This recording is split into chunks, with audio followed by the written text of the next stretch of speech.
আমি হীন দুনিয়া। দুনিয়া থাকবে কিন্তু আমি নাই। আজকে কার জন্য আটকে আছে দুনিয়ার কাজ বলেন তো? আপনার দাদার জন্য? আপনার নানার জন্য? তো আপনাকে লাগে কেন? আপনাকে লাগে? লাগে না তো আমাকে। আমি হীন দুনিয়া, একদিন কিছুই ছিলাম না। আল্লাহ বলেন হাল আতা আলাল ইনসানি হিনুম মিনাদ দাহরি লাম ইয়াকুন শাইআম মাযকুরা। তুমি কিছু ছিলা, একটা সময় কিছুই ছিলা না, উল্লেখ করার মতো তুমি কিছুই ছিলা না। অস্তিত্বহীনের জগৎ থেকে তোমাকে আমি অস্তিত্বে আনলাম।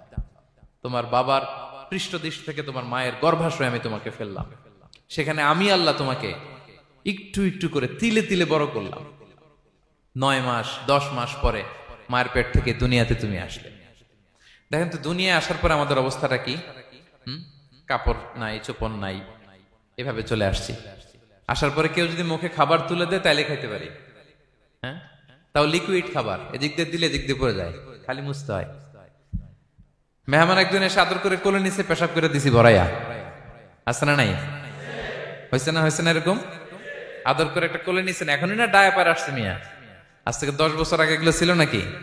প্যাম্পাস ডায়াপার ছিল, এই কাঁথা টাতা নিয়ে কোলে নেওয়া লাগতো, তারপরে দিছে ওদিক দিয়ে জামা টামা ভিজে শেষ। ইভেন রাসূল সাল্লাল্লাহু আলাইহি ওয়াসাল্লামের কোলে এরকম বাচ্চারা পেশাব করে দিছে, এরকম হাদিস আছে। আদর করে মায়েরা বাবারা আসলেই তো তার বাচ্চাকে রাসূল সাল্লাল্লাহু আলাইহি ওয়াসাল্লাম কোলে দিতেন, পেশাব করে দিতেন। তো কার কোলে উঠছে এটাও জানি না, পেশাব করে ভরাই দিচ্ছে। পেশাব পায়খানা করে সয়লাভ। লিকুইড দিলে খেতে পারি, শক্ত কিছু খেতে পারি না। এই তো আমি, এই তো আমার ক্ষমতা। একজন যে বললেন ক্ষমতার অহংকার, এই তো ক্ষমতাটা তো এতটুকু। এরপরে যখন জোয়ান হয়েছে, এখন তো জোয়ান, এখানে একটা ভূমিকম্প হইলে কি অবস্থা হবে বলেন তো জোয়ানদের? হ্যাঁ, কাঁপতে কাঁপতে সব শেষ। একটা ভূমিকম্প, একটা তুফান হলে ওটার বিরুদ্ধে দাঁড়াতে পারি না। একটা তুফান, রাস্তায় টায়ার পাংচার হলে লাফ দিয়ে উঠি। ক্ষমতা আমার, আমার নাকি ক্ষমতার অহংকার। কি দুর্বল আমরা, হ্যাঁ? কুকুর আমাদেরকে কামড় দিলে আমরা কুকুরের কামড়ও দিতে পারি না,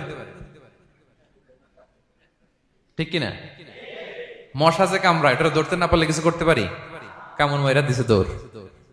বল্লা পোকা এসে যদি কামড় দিয়ে দৌড় দিয়ে কিছু করতে পারেন? তো কিসের কিসের ক্ষমতা আপনার?